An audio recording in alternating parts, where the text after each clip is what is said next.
Ami qui est à l'écoute de Radio Massabielle, bonjour, très heureux de vous rejoindre par une émission spéciale sur la liturgie avec nos deux invités qui sont arrivés de métropole. Bernadette Melloy, elle est arrivée il y a quelques minutes ou quelques heures, et puis le père Jacques Rideau, et je suis avec Laetitia Penava pour cette émission qui vient dans le cadre de cette session sur la liturgie qui a commencé lundi et qui se déroule mardi et mercredi. Et vous tous, auditeurs de Radio Massabielle, vous qui avez participé à la session ce matin, et vous qui êtes à l'écoute, qui participez de manière régulière à la liturgie, c'est-à-dire on dira même ce que c'est que la liturgie, la prière de l'Église, et bien sûr ce qui est le centre, la source et le sommet de la vie de l'Église et de la vie chrétienne, l'Eucharistie,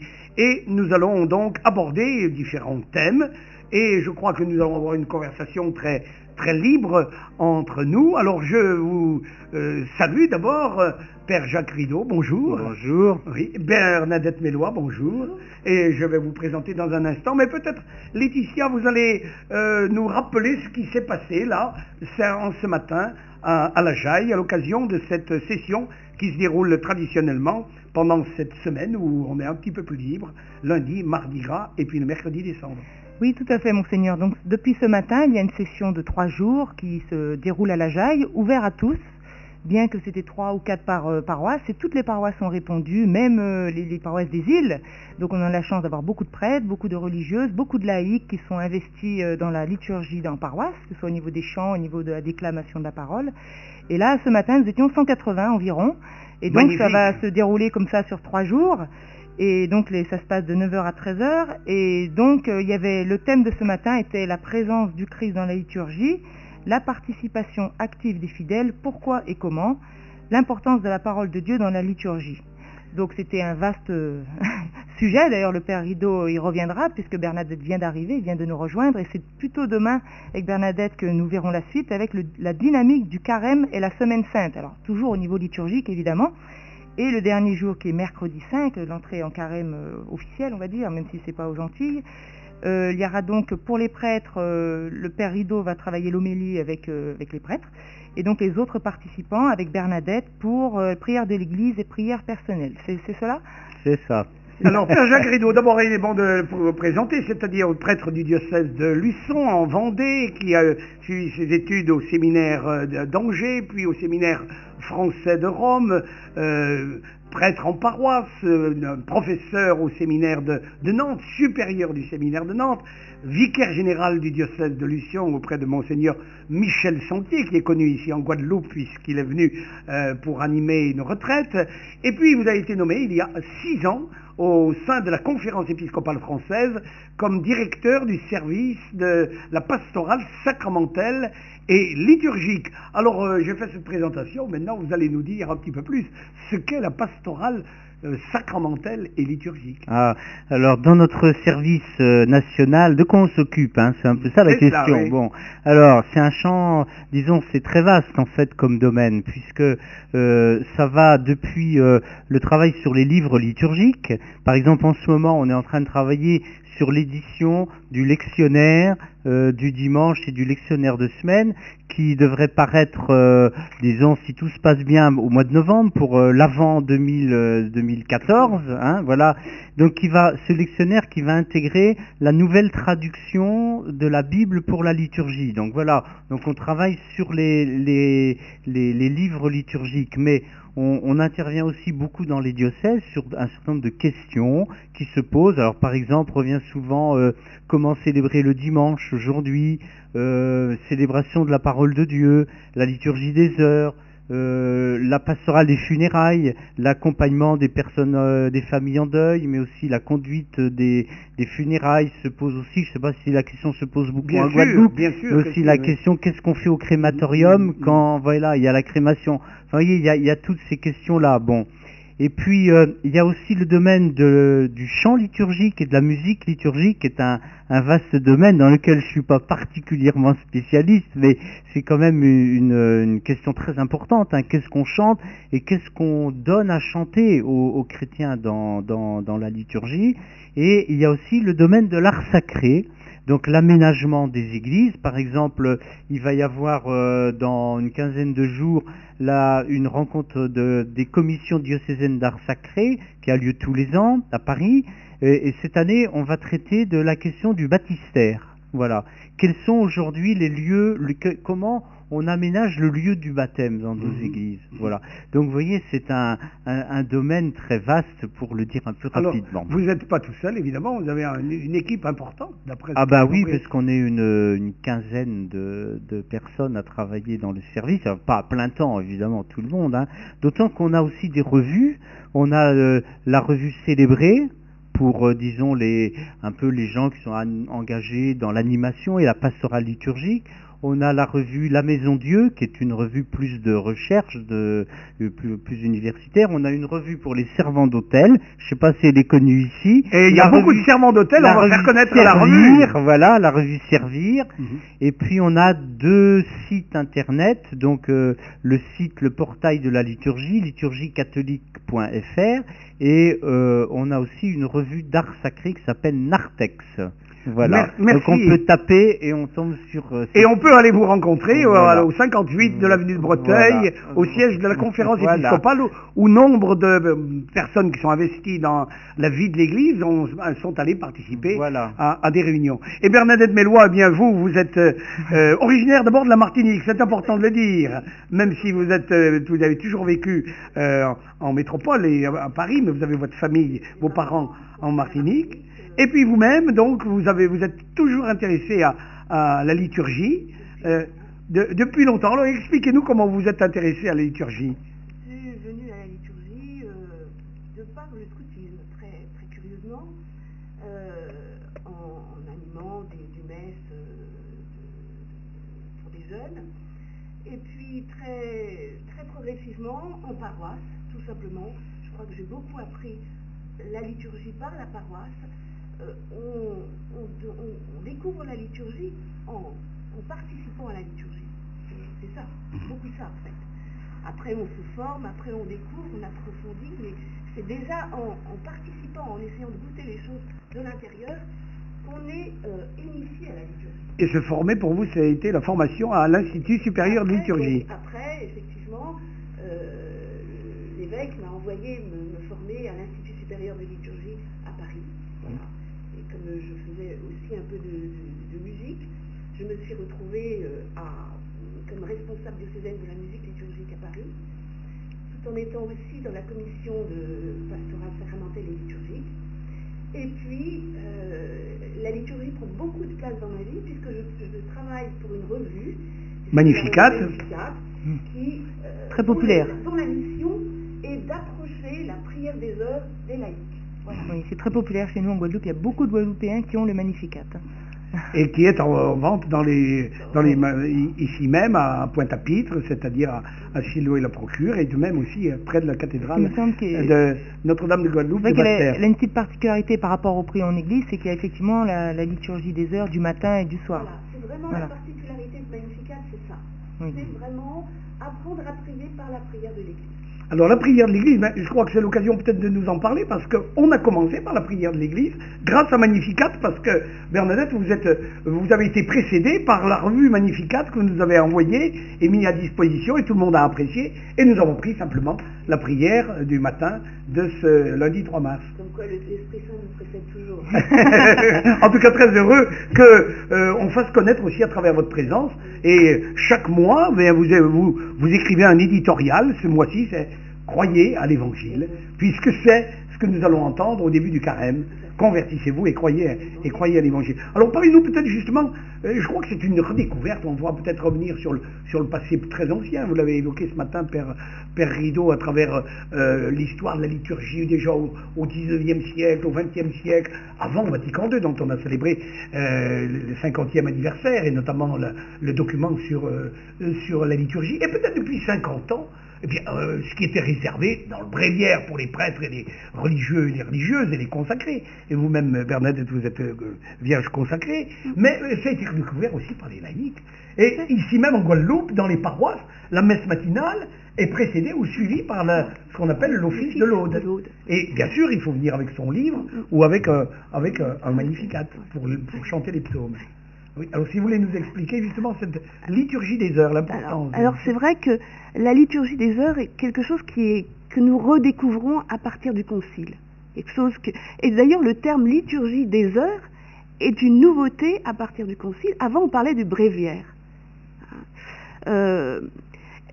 Avant aussi, cette liturgie était surtout, comme vous venez de le dire, l'affaire des prêtres, l'affaire des religieux, des religieuses, mais pas beaucoup l'affaire des laïcs. Et puis c'était compliqué. C'était compliqué aussi de s'y retrouver dans le livre. Voilà. Et le Concile dit, mais ce n'est pas uniquement pour les clercs, pour les religieux, les religieuses, c'est l'affaire de tout le peuple de Dieu. Tout le peuple de Dieu qui se voit donc convoqué à prier cette prière qui, à un moment donné de l'Église, était vraiment la prière de tout le peuple de Dieu, puisqu'il y avait l'office cathédral où, autour de l'évêque, on venait prier cette prière-là. Et donc, le Concile nous donne cette chance de redécouvrir la prière des psaumes, de redécouvrir cette prière qui se répartit à plusieurs moments de la journée, et c'est une prière liturgique, c'est-à-dire cette prière où la prière d'un seul ou la prière d'un petit groupe rejoint la prière de toute l'Église. Alors que l'on soit ici en Guadeloupe avec 5 heures de décalage avec la métropole, qui prie bientôt les complis, on est en communion dans la prière de l'Église.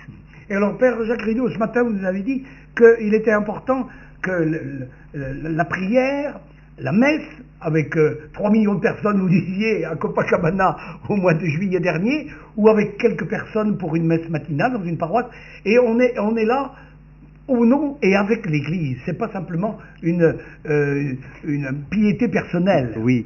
On s'adresse à Dieu au nom du peuple de Dieu. Je trouve qu'aujourd'hui, quand on écoute les chrétiens, la manière dont on parle de la liturgie, peut-être plus particulièrement de la messe, on en parle beaucoup en termes de ressourcement personnel. Évidemment, c'est très important, parce que la parole de Dieu est une nourriture pour notre vie, l'Eucharistie est une nourriture pour notre vie. Donc, effectivement, il y a bien la liturgie est là pour nous nourrir dans notre vie chrétienne. C'est comme un aliment, quoi. Voilà. Mais il faudrait pas oublier je pense qu'il y a un autre aspect aussi.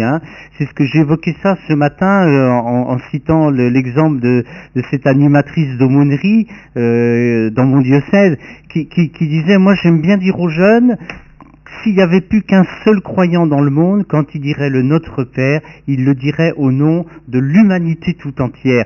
Et je crois que, c'est une image évidemment, mais je crois que ça donne tout à fait l'esprit dans lequel on peut aborder la liturgie. C'est-à-dire que, je pense à ça en particulier dans la prière eucharistique, quand celui qui préside l'Eucharistie dit « nous », alors nous, c'est pas un nous de majesté, mais c'est le nous de l'assemblée qui est là, mais c'est plus largement le nous de l'Église, et d'une certaine façon, c'est plus largement le nous de l'humanité tout entière. Donc on parle, là il dit nous au nom de l'humanité, et dit nous, il est juste et bon de te rendre grâce toujours et en tout lieu.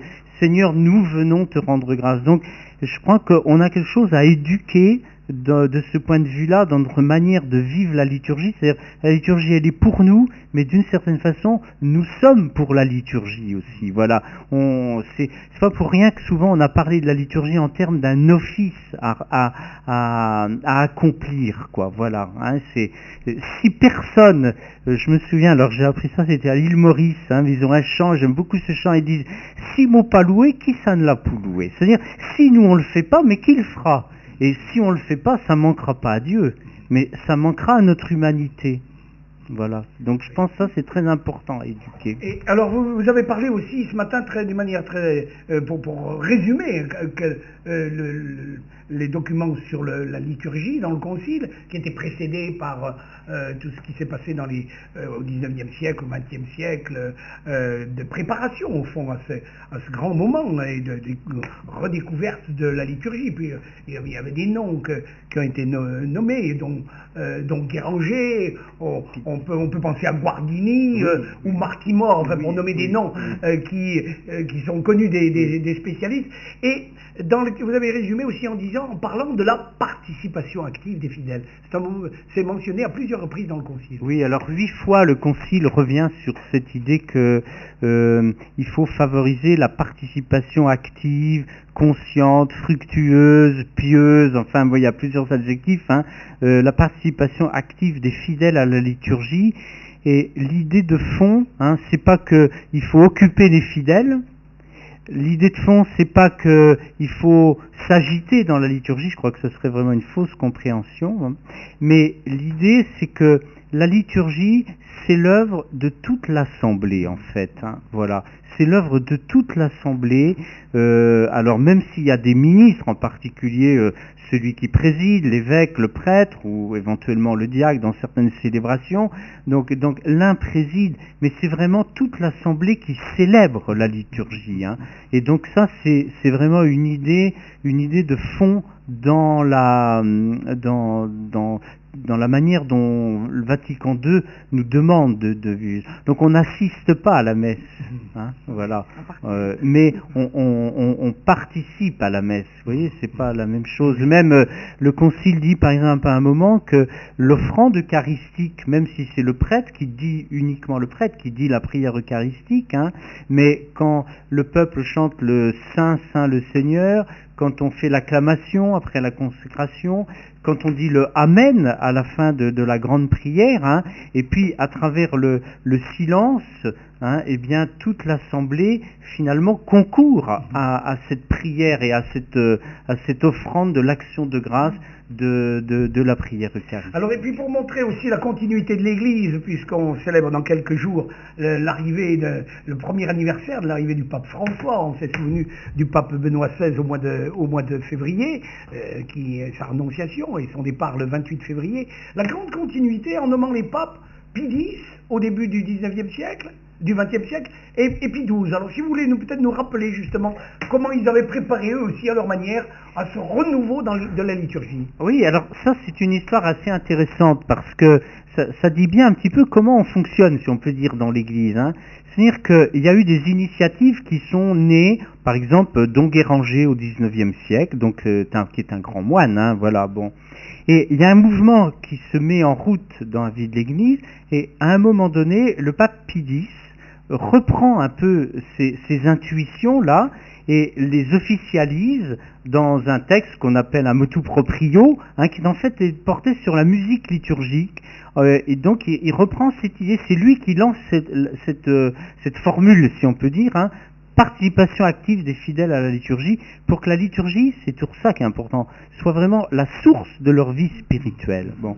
Et puis à partir de Pie X se met en route le mouvement liturgique, donc dont Lambert Baudouin en Belgique, vous avez évoqué Romano Guardini, on pourrait parler de ce qui s'est passé à l'abbaye allemande de Marie-Allard, hein, bon, dont Cazel, enfin bon, et bien d'autres, hein. 1943, en France, la fondation du Centre de pastoral liturgique, avec le père Roguet, avec Martimor, bon, et puis il y en viendra d'autres aussi, bon.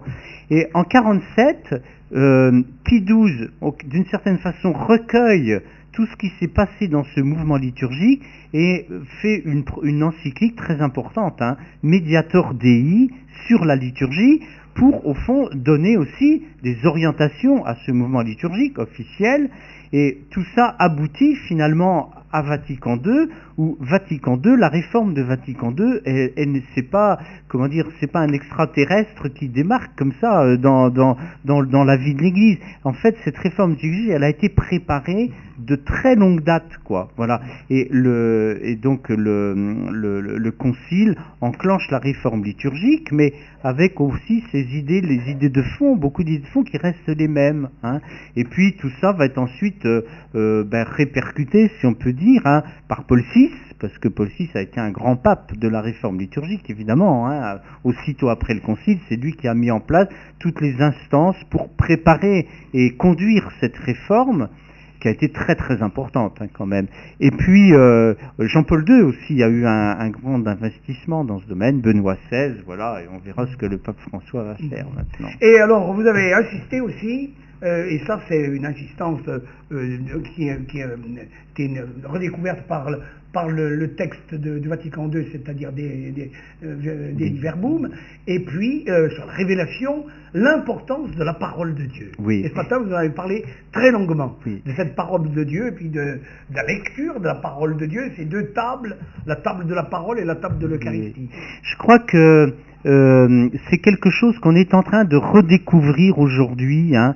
Il ne faut pas oublier une chose, c'est qu'au moment du Concile de Trente, l'Église catholique, pour des raisons qui se comprennent très bien, hein, c'est pas un jugement que je porte, mais au moment de la crise de la Réforme, l'Église catholique a mis deux verrous. Elle a mis un verrou sur l'accès direct des fidèles à l'Écriture, pour que chacun n'interprète pas l'Écriture n'importe comment. Hein, c'était quand même le risque. Bon. Et elle a mis un autre verrou qu'on peut peut-être là plus moins comprendre, plus discutable, c'est de continuer à célébrer la liturgie en latin et non pas dans la langue des gens. Mais en faisant ça, l'Église nous a un peu coupé de l'accès direct à deux sources de notre foi, c'est-à-dire la Bible et la liturgie. Et Vatican II a levé ces deux verrous, si on peut dire. Et d'une certaine façon, on se rend compte, alors Vatican II a voulu d'une part que la lecture de l'écriture soit plus dense, plus abondante, comme on dit, hein, dans la liturgie. Donc c'est ce qui s'est passé avec la création des nouveaux lectionnaires, en particulier le lectionnaire du dimanche, le lectionnaire de semaine, dont on profite par des revues comme Magnificat. Même les gens qui ne vont pas à la messe tous les jours se nourrissent de la liturgie par ces lectures de la liturgie, hein, au quotidien. Et puis, donc il y a eu ça, mais aussi en célébrant dans nos langues, on se rend mieux compte que, en fait, la liturgie, elle est aussi, alors j'aime beaucoup cette expression, elle vient d'un protestant américain, qui dit « la liturgie est saturée d'écriture ». Hein, où Louis-Marie Chauvet dit la liturgie coule de Bible, comme on dit ça coule de source, hein, voilà, la liturgie coule de Bible. Et donc il me semble qu'on a à redécouvrir, petit à petit on redécouvre comment en fait toutes les grands mots de la liturgie, vous voyez, sont des mots bibliques en fait, hein, voilà. Et donc j'ai cette conviction très profonde que plus on connaîtra la Bible, plus on célébrera bien, si vous voulez, la liturgie, et qu'en même temps, c'est vraiment dans la liturgie qu'est l'accès privilégié à la Bible, quoi. Hein, voilà. Et donc, je pense qu'il y a là tout un très très beau... C'est une belle idée, quoi, hein, qu'on a à mettre en œuvre. Et 50 ans, à l'échelle de l'histoire de l'Église, c'est une durée courte. Hein, donc, on n'est qu'au tout début de ce que Vatican II a voulu qu'on fasse, en fait, de ce point de vue-là. Alors justement, on va parler de la liturgie de la messe, puisque naïvement, mais je viens de comprendre qu'il y avait aussi une liturgie en dehors de la messe, puisqu'il y a l'office des lectures et tout ça, et ça ne fait pas partie de la messe. Donc revenons à la liturgie de la messe.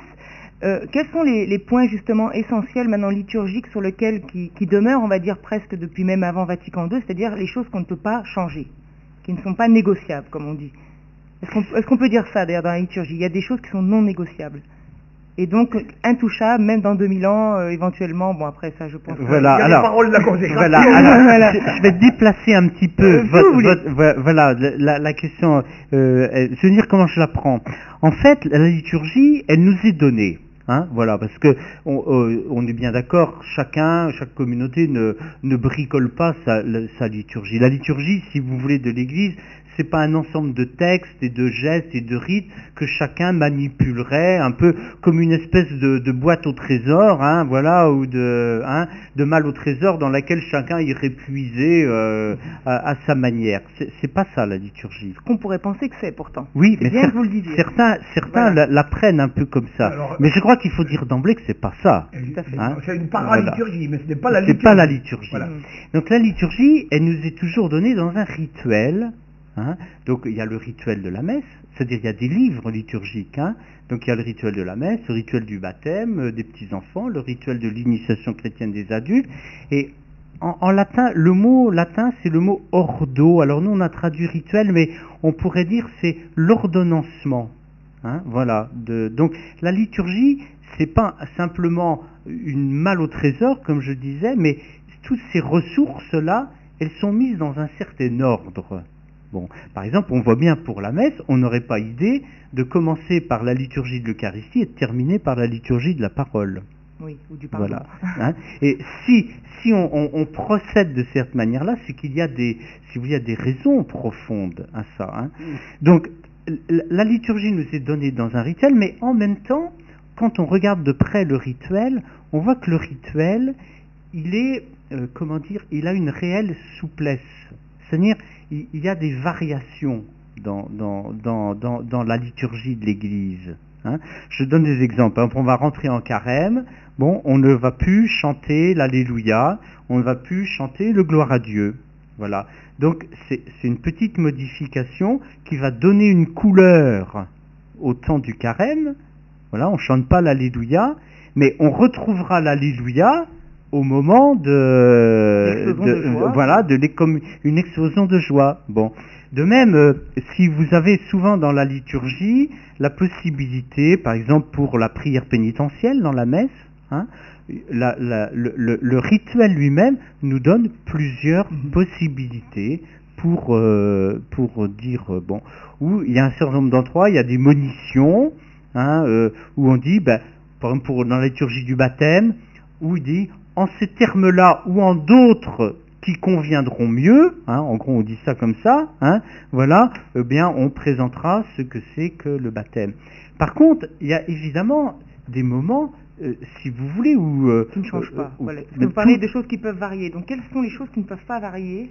Alors, il y a ces variantes, mais en même temps, il y a les parties fixes. Hein. Voilà, c'est-à-dire la prière eucharistique, vous voyez bien, si il y en a 4 officiels, plus les 2 pour la réconciliation, enfin voilà.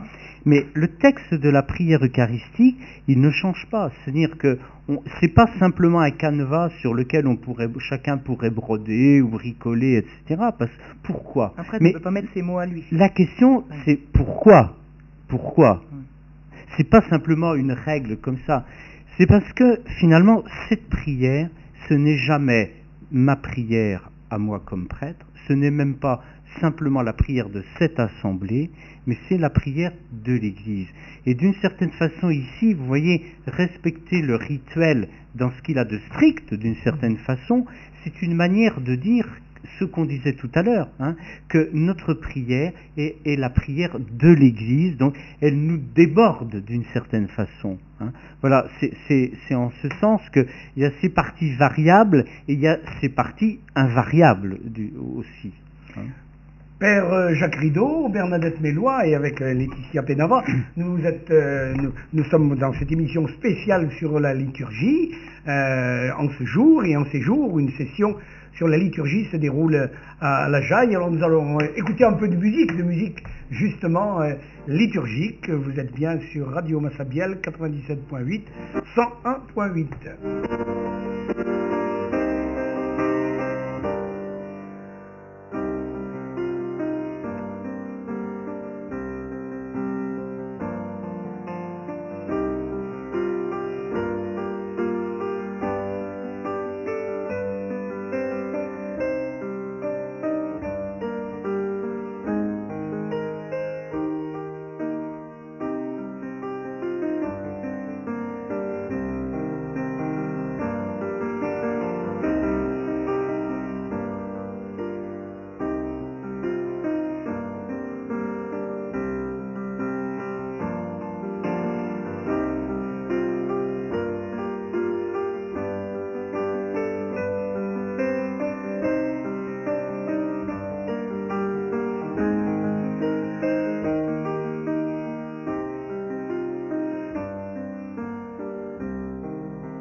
spéciale sur la liturgie avec le Père Jacques Rideau, Bernadette Mélois, venue spécialement de Métropole pour une session sur la liturgie, avec Laetitia Penava. Nous vous posons les questions, pour répondre aux questions aussi que les auditeurs et que les fidèles se posent sur ce qu'est la messe. Oui, d'ailleurs, il y a une question qui vient, c'est quel est l'ordre en fait liturgique de la messe? Il y en a, on est encore, surtout les jeunes auditeurs qui nous écoutent, ils sont un peu mélangés, ils disent mais je comprends rien à la messe. Alors voilà, le déroulement. Le déroulement. Voilà. Alors, le déroulement de la messe, il y a ce ordre. Hein. Il y a d'abord un premier temps qui est celui de ce qu'on pourrait appeler l'ouverture de la célébration. Donc il y a le rassemblement, il y a un chant d'entrée pour permettre à l'assemblée d'entendre sa voix, hein, de prendre conscience qu'elle forme une assemblée.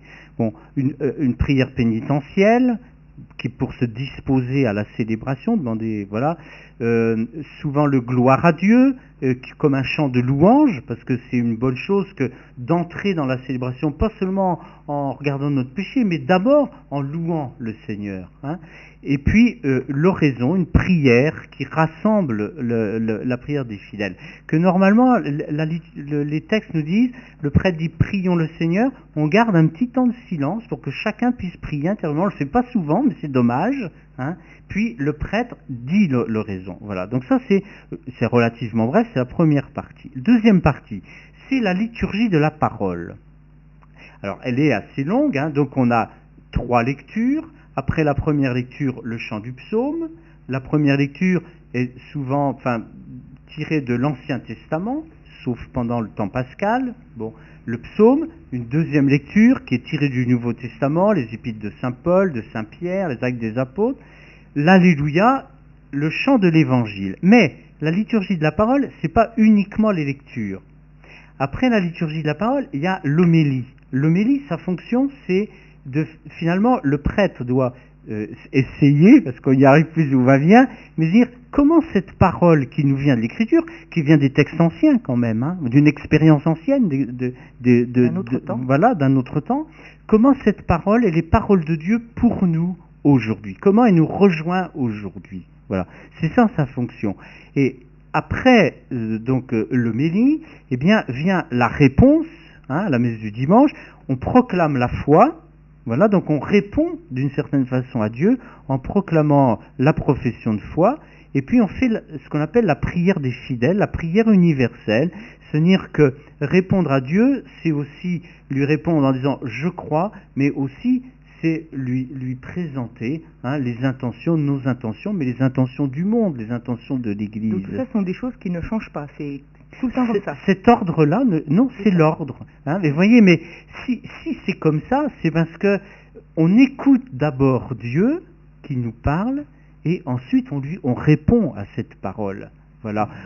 Et ça ne conviendrait pas de répondre avant de l'avoir écouté. Puisque, comme vous disiez tout à l'heure, le Vatican II demande à l'Assemblée de participer vraiment à cette liturgie en répondant, en étant actif. Voilà. Mais on peut dire que cet ordre-là, en fait, hein, il remonte même avant même le christianisme. C'était l'ordre qu'on trouvait déjà dans l'office de la synagogue. Dans la liturgie juive. Voilà.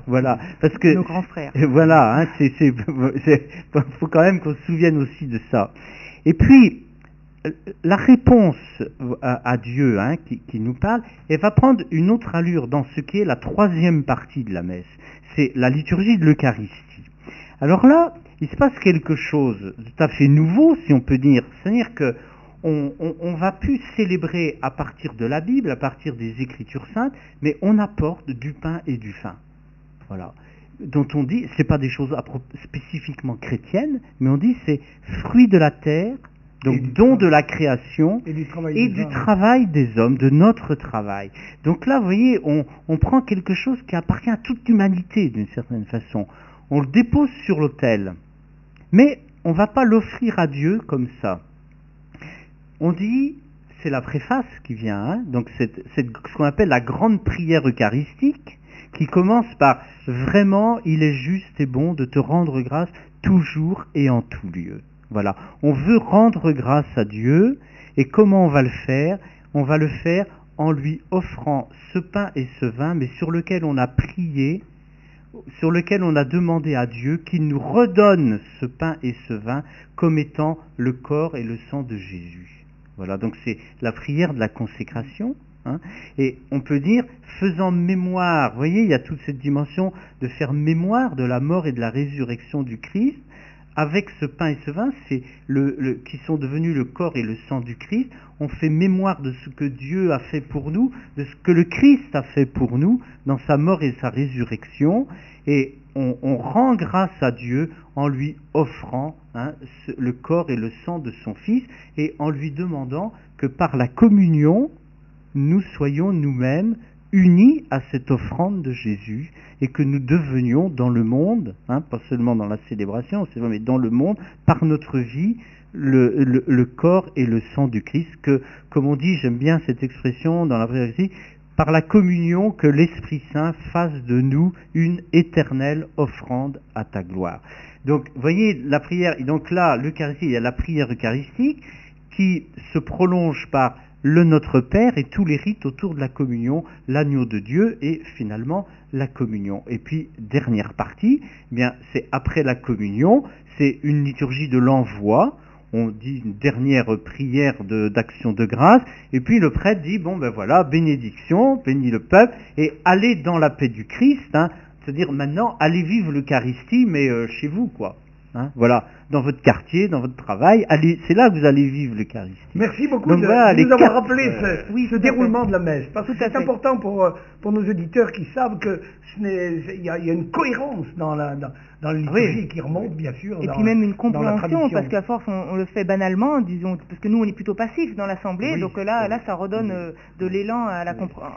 Et encore que, ici vous avez remarqué la réactivité, le père Jacques Rideau, arrivé samedi, a pu participer déjà à 2 célébrations, une à la cathédrale Notre-Dame de Guadeloupe et l'autre en l'église du Carmel. Alors c'est la première fois aux Antilles. Oui.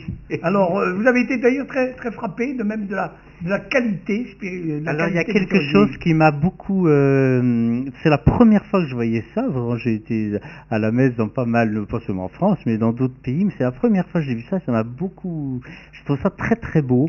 C'est la manière dont l'Assemblée dit, par exemple, je confesse à Dieu, ou bien, alors encore mieux, le je crois en Dieu, ou le Notre Père, de manière très posée, et que tout le monde va au même rythme, voilà, et qu'on entend comme si on n'entendait qu'une seule voix. Et ça, je trouve ça magnifique. Alors Bernadette Bellois, vous êtes aussi animatrice en liturgie, sensible au chant liturgique. Alors vous avez plein de choses à nous dire, peut-être de votre expérience, et puis de votre réflexion, et puis de ce que vous faites à travers cette revue Magnificat pour la partie plus spécifiquement de l'animation et surtout du chant dans la liturgie. Le chant dans la liturgie, moi je m'occupe sur le diocèse de Paris de la formation dans les paroisses des équipes liturgiques, des animateurs de chant, la chorale, voilà, tout ce qui tourne autour du chant qu'on va retrouver qui va accompagner la prière chrétienne.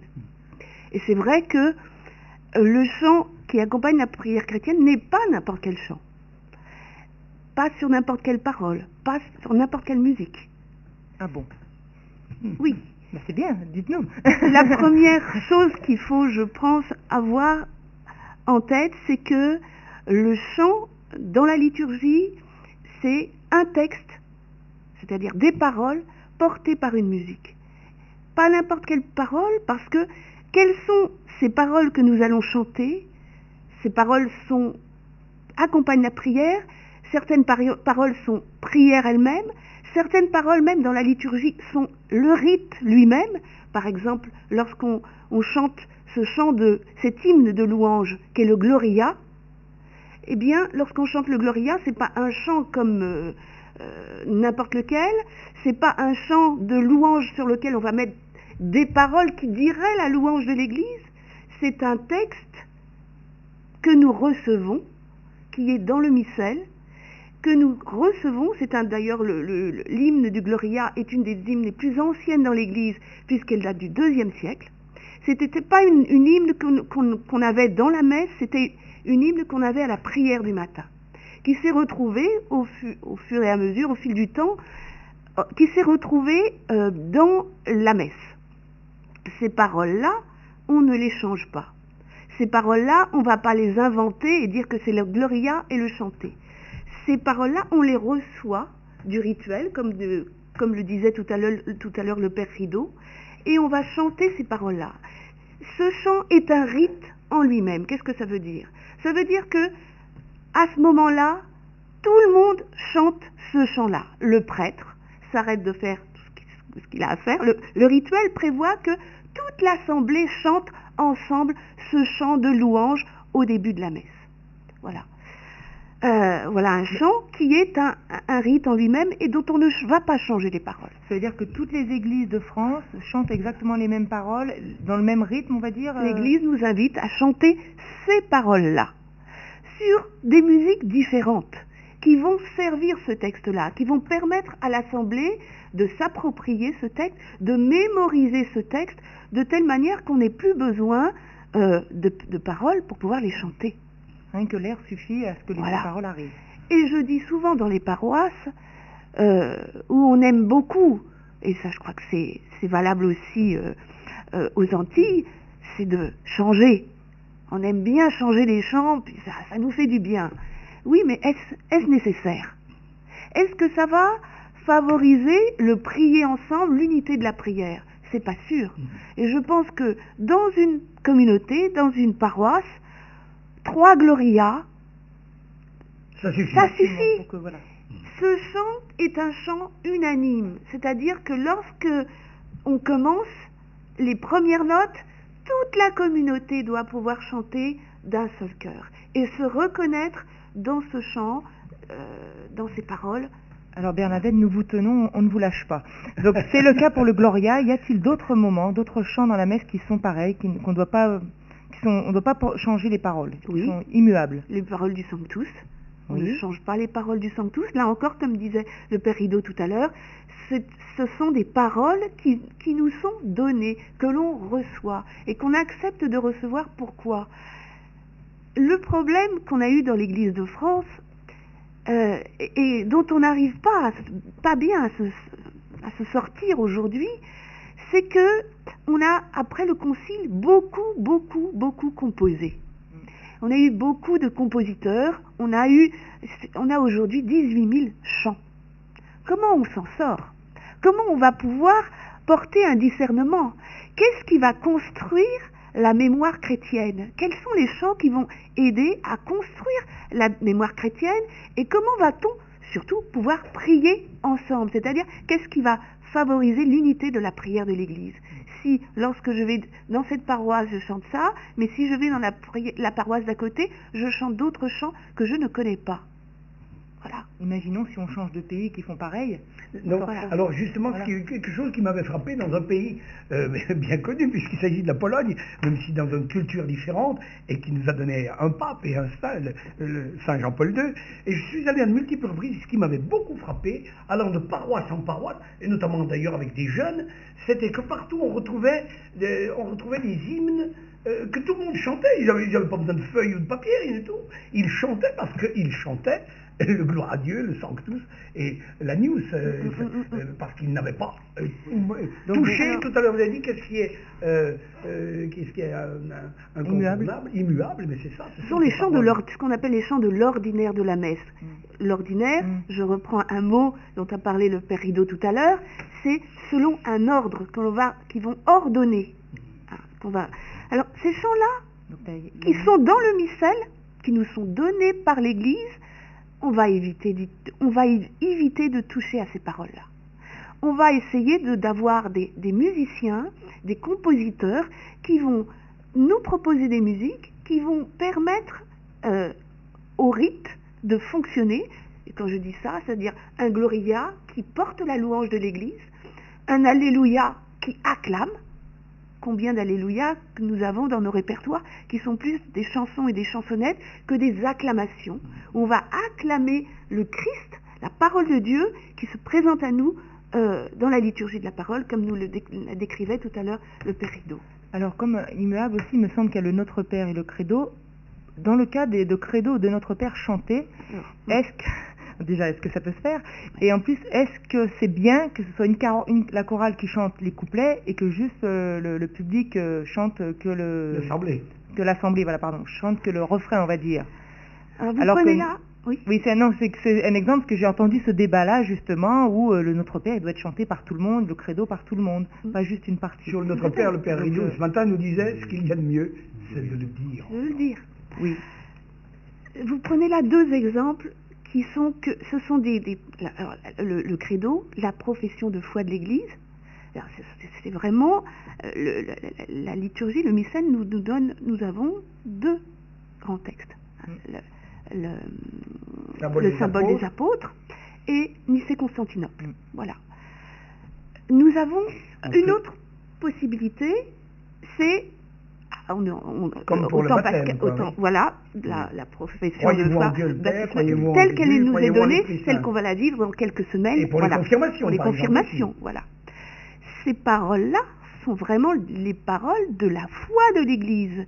Je proclame la foi de l'Église, non pas avec mes paroles à moi, ou pas avec les paroles du compositeur un tel, si sympathique que soit sa musique, mais il s'agit bien de la foi de l'Église.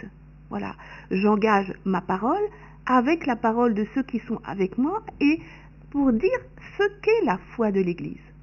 Pour le Notre Père, c'est pareil, il s'agit de la prière des fils et de la prière qui a été enseignée par Jésus à tous ceux qui sont les fils du Père. Et lorsque nous disons cette parole, ces paroles-là, le Père reconnaît en nous la voix de son Fils. Il nous reconnaît comme ses fils. Donc, on doit pouvoir être identifié à travers ça comme étant fils de Dieu, comme étant de l'Église catholique. Vous voyez, il y a beaucoup d'enjeux dans tout ça. Oui, donc on peut pas faire n'importe quoi. Sur le credo, par exemple, il y a quand même quelque chose d'intéressant, c'est que on parle du symbole de la foi. Hein, c'est très ancien ce terme. Hein. Or, le symbole, qu'est-ce que c'est le symbole? C'est précisément, c'est le contraire du diable, du diabolos, hein, du diabole. Le diabole divise, le symbole rassemble. Donc en fait, quand on dit le symbole de la foi, c'est-à-dire que l'Église a rassemblé ici quelques formules, quelques expressions de sa foi, qui viennent d'ailleurs toutes de l'Écriture, hein, voilà. C'est donc comme la synthèse des Écritures, d'une certaine façon, le cœur de la foi, elle les a rassemblées ensemble, mais aussi pour que nous soyons rassemblés ensemble par cette expression commune. Et alors, il ne faut pas oublier que le symbole, par exemple, de Nicée-Constantinople, c'est le symbole qui est reconnu au plan œcuménique. Il a une très grande importance, puisque voilà, l'ensemble des confessions chrétiennes confessent le symbole, hein, symbole des apôtres et le symbole de Nicée-Constantinople. Donc vous voyez, on ne peut pas traiter ces prières, enfin, d'ailleurs c'est pas une prière, hein, le symbole de la foi, c'est une confession de la foi. Hein. On ne peut pas les traiter comme des expressions parmi d'autres, quoi. Alors, à mon avis, pour le Notre Père, encore plus, d'une certaine façon. Pour revenir à ce que disait le Père Rideau tout de suite, et puis sur quoi vous m'interpelliez, les paroles des chants, nous avons besoin d'une stabilité dans les paroles, comme nous avons besoin de stabilité dans les rites, dans la prière, parce que c'est ce qui garantit que nous allons pouvoir prier ensemble. C'est ce qui garantit un petit peu cette prière communautaire, ecclésiale de l'Église. Si à chaque fois ça change, c'est impossible. C'est impossible. Oui, qu'est-ce qui va nous permettre de nous retrouver ensemble, de prier le même Seigneur, de nous retrouver de la même unité? Parce que c'est ce que fait le symbole. Il nous permet de nous retrouver de la même unité, de la même foi, donc de la même unité. Certes, alors c'est vrai que les paroles sont évidemment fondamentales, mais des fois c'est grâce à une certaine musique mise sur ces paroles qu'on se rend compte de ce qu'on dit enfin. Absolument. Disant, ah, mais c'est maintenant que je le découvre, parce que la musique permet peut-être qu'on soit dans une certaine émotion, qu'on comprend enfin ce qu'on dit. Absolument. Donc là, quand même, la qualité de la musique associée aux paroles est quand même fondamentale. Très importante. Et je vais même dire, bien souvent, on se souviendra plus des paroles d'un chant qu'on a chanté que de l'homélie de Monsieur le curé. Mais oui, mais je dis pas ça comme... Je veux dire, qu'est-ce qu'il y a derrière? Qu'est-ce qui se joue derrière? C'est, voilà, qu'est-ce qu'on va apporter, qu'est-ce qu'on va donner à mémoriser? Le chant sédimente la mémoire, et la musique va aider à la sédimentation de la mémoire, c'est-à-dire à garder dans la mémoire les paroles de la foi qui sont dites par le symbole, mais qui sont reprises dans la parole de diverses manières, pour que nous puissions la garder et nous soyons éduqués. Alors, au et que nous ayons une mémoire chrétienne. Tout à fait. Mais au contraire, il y a des chants, au contraire, on ne se souvient que de la mélodie, oui. On ne se souvient pas des paroles. Oui. Donc, et puis d'ailleurs, on la chantonne, si on peut dire. Oui. Donc, quels sont ces chants que l'on peut, effectivement, où on a un peu plus de liberté pour pouvoir grandir dans la beauté, justement, peut-être le début ou la fin Alors, il y a une certaine liberté, c'est vrai, mais en gardant toujours le cadre qui nous est donné. Et le missel a...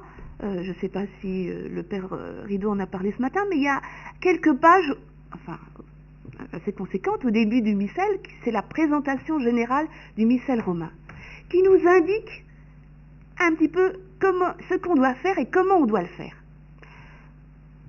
Il nous est dit ce que va faire le chant d'entrée, c'est-à-dire rassembler, donner la tonalité de la fête qui est célébrée, du temps que nous célébrons.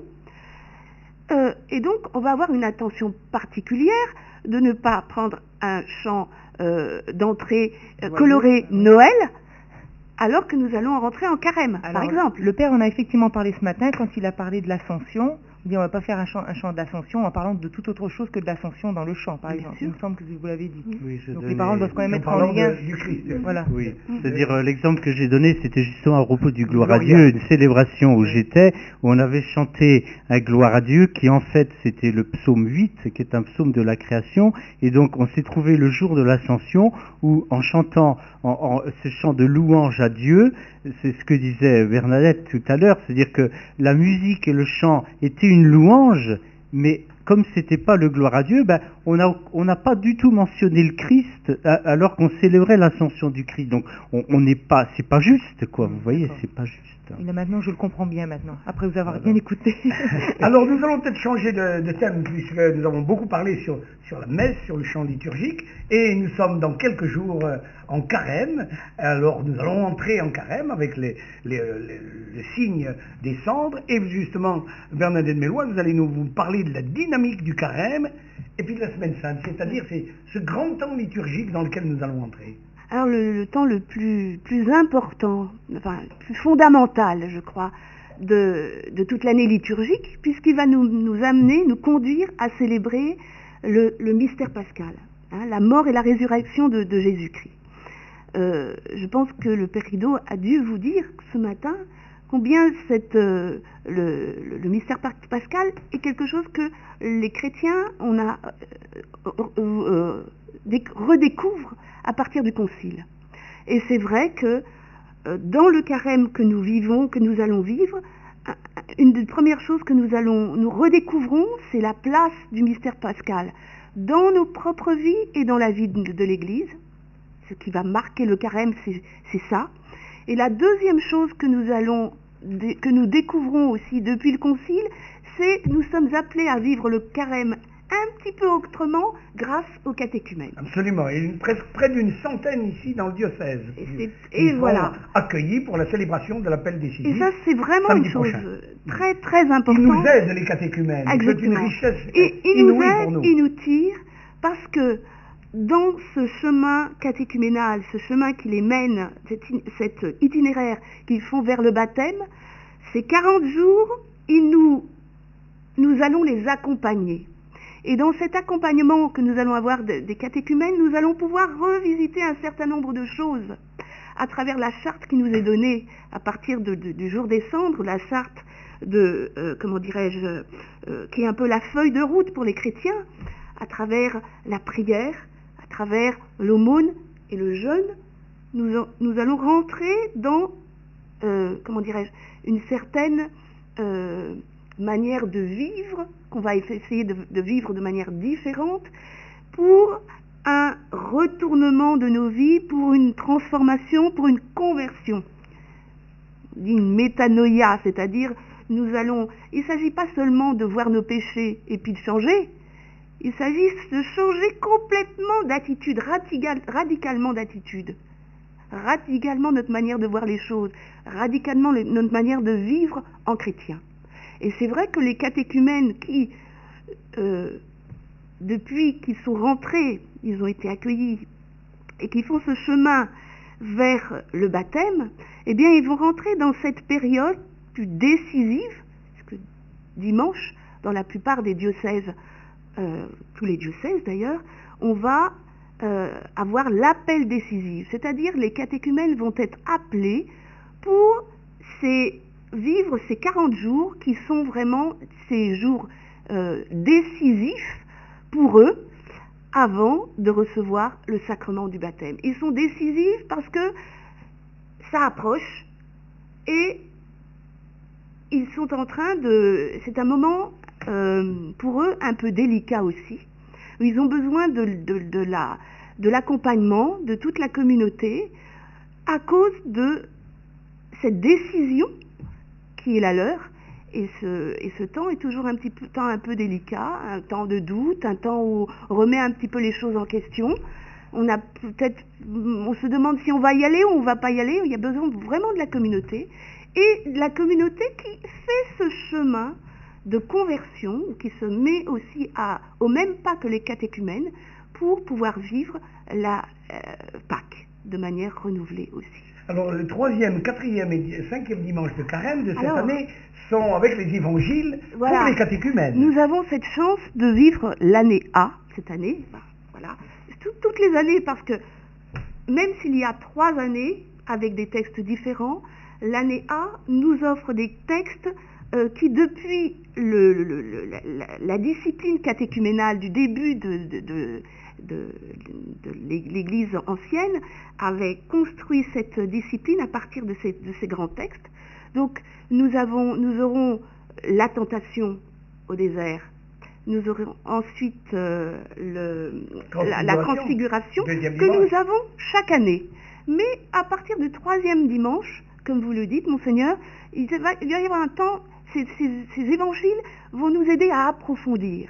Nous allons avoir le texte de la Samaritaine, ensuite l'aveugle-né et ensuite la résurrection de Lazare, qui sont des textes qui vont nous aider et qui vont aussi aider les catéchumènes à approfondir. Il y a une progression dans le carême jusqu'à Pâques, qui justement pour nous permettre d'avancer, de changer nos vies, de rechoisir le Seigneur, et puis d'approfondir une vie chrétienne à travers une écoute différente de la parole de Dieu, un approfondissement de la parole de Dieu et un approfondissement aussi dans la prière. Et la semaine sainte qui commence avec le dimanche des rameaux. Alors, avec le dimanche des rameaux et de la Passion, nous allons passer de l'acclamation joyeuse du Christ qui arrive dans Jérusalem justement au texte de la Passion, où nous allons accompagner le Christ, nous allons être auprès de lui cette semaine-là, avec la messe chrismale, qui est une redécouverte aussi depuis le concile. Avant, c'était l'évêque et les prêtres, et maintenant c'est les prêtres et le peuple de Dieu. Et c'est tout le peuple de Dieu qui est là, et on a voulu en faire aussi la fête du sacerdoce. Et nous allons arriver dans le Triduum pascal, qui commence le jeudi saint, et qui va se terminer le soir, le dimanche de Pâques. Voilà. Donc la messe chrismale, bien qu'elle soit précédente, elle ne rentre pas dans le cadre... Elle est dans la Semaine Sainte, elle fait partie de la Semaine Sainte, mais... elle était même le jeudi saint au matin. Est-ce qu'elle pourrait ne pas en faire partie pour des raisons pastorales. Le Triduum pascal, il commence vraiment avec la messe de la scène, le soir du jeudi. Soir du jeudi saint. C'est vraiment, donc la messe chrismale, même si on la célèbre, ça existe encore dans quelques diocèses, le jeudi saint le matin, mais c'est au seuil du Triduum. Voilà. Donc la messe chrismale pourrait presque être en dehors de bien avant cette semaine pascale. Cette Non. semaine sainte, il faut les dire. Non. Oui, semaine sainte. Cela arrive exceptionnellement, mais généralement les le textes, mardi et le les mercredi textes disent que c'est pendant la semaine sainte. Et d'ailleurs, le missel situe bien dans la semaine sainte. Et c'est bien que ce soit dans la semaine sainte, parce que bien souvent, tout de suite, on rentre dans le triduum. C'est-à-dire que, quand je disais tout à l'heure que c'est la fête du sacerdoce, ça a quand même quelque chose à voir avec le jeudi saint. Voilà. Et on peut l'annoncer aussi, donc on arrive à la fin de notre émission, que le dimanche 13 avril, ce sera donc le dimanche des rameaux, et nous aurons une messe tout à fait exceptionnelle, puisqu'elle sera célébrée en l'église Saint-Augustin à Saint-Claude à 4h30 du matin. Pourquoi cette heure matinale? Parce qu'elle sera retransmise par le Jour du Seigneur, France 2, dans toute la France, et non seulement la France métropolitaine, mais la France d'outre-mer. Et alors, nul doute que ce sera un beau témoignage de communion entre notre Église ici en Guadeloupe et l'Église dans le monde entier. Laetitia, vous vouliez peut-être justement... Non, juste pour dire que grâce à vous, grâce à cette session, nous sommes persuadés que le 13 avril, ce sera très liturgique, que tout sera carré, avec des beaux chants, mais bien en lien avec la liturgie. Voilà. Et nous préparons depuis de nombreuses semaines cet événement. Alors peut-être un dernier message, Père Jacques Rideau, pour conclure cette émission. Le message, j'aime bien dire ça, quoi. Quand j'étais vicaire épiscopal, j'ai dit ça ce matin à la session, j'allais dans les communautés parce qu'en même temps je suivais toute une partie du diocèse, et j'aimais bien dire aux chrétiens que une communauté chrétienne qui n'a pas découvert, qui n'a pas conscience qu'elle a à être une communauté de louanges, au nom de l'humanité, comme je disais tout à l'heure, elle n'a pas atteint sa maturité ecclésiale. Voilà, donc on parle souvent de la mission, mais la mission c'est faire quelque chose, c'est annoncer, etc. Mais la mission, notre mission, c'est aussi de louer Dieu au nom de tous nos frères. Voilà. Donc on peut dire dans l'église en Guadeloupe, nous sommes joyeux, donc nous louons Dieu. Oui, mais continuez. Je crois que c'est la plus belle définition qu'on pourrait donner de la liturgie. Justement, d'être dans la joie de Dieu. C'est de louer au nom de tous nos frères, et c'est vraiment notre service. Et ça prend un autre nom, un enthousiasme, c'est-à-dire la joie en Dieu. En tout cas, heureux de cette émission ensemble et de cette session qui se poursuit mardi et mercredi, et en saluant tous nos auditeurs, en souhaitant aussi une bonne entrée en carême.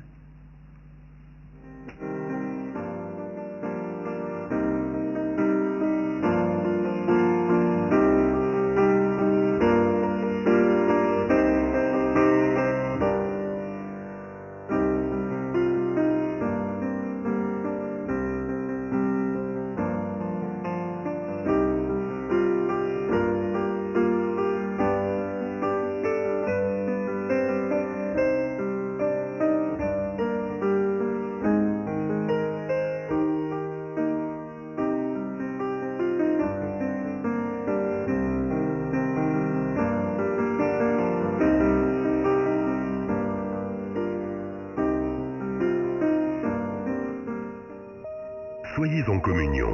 Radio Massacre.